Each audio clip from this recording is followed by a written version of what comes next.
Aujourd'hui, et l'OMS l'a souligné vendredi dernier, chacun s'inquiète de la disponibilité, par exemple, de masques de protection. Effet de la mondialisation, 80% de la production est en Chine et à Taïwan.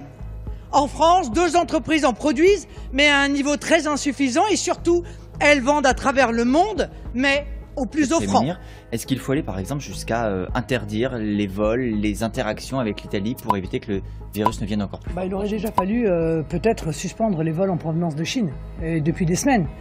Je l'avais réclamé, seul Air France a suspendu ses vols, sauf qu'en réalité, Air China et d'autres compagnies continuent à atterrir en France. Vous voyez, au moment où on se parle, là, il y a un avion qui décolle à 13h30 de Pékin et qui atterrira à 17h45 à Paris. La circulation des gens qui proviennent des régions qui sont des foyers d'épidémie. Voilà, ça c'est déjà la première chose à faire. Comment ils auraient pu éviter?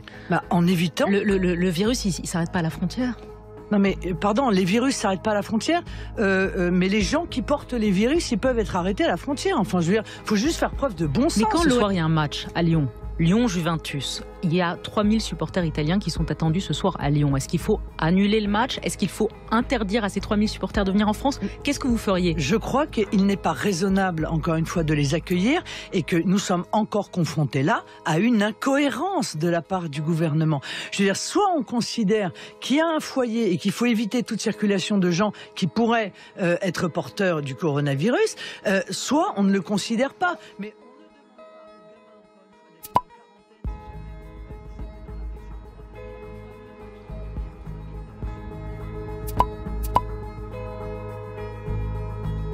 l'heure est à la guerre sanitaire et chaque heure compte.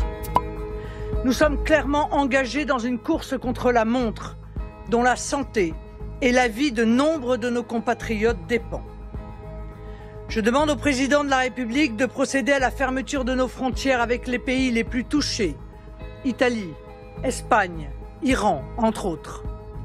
De fermer les plateformes aéroportuaires à l'exception des liaisons avec nos territoires d'outre-mer et celles permettant le rapatriement de nos compatriotes de l'étranger. De procéder au confinement de la population, seule solution ayant démontré jusqu'à présent une efficacité dans la lutte contre la propagation du virus.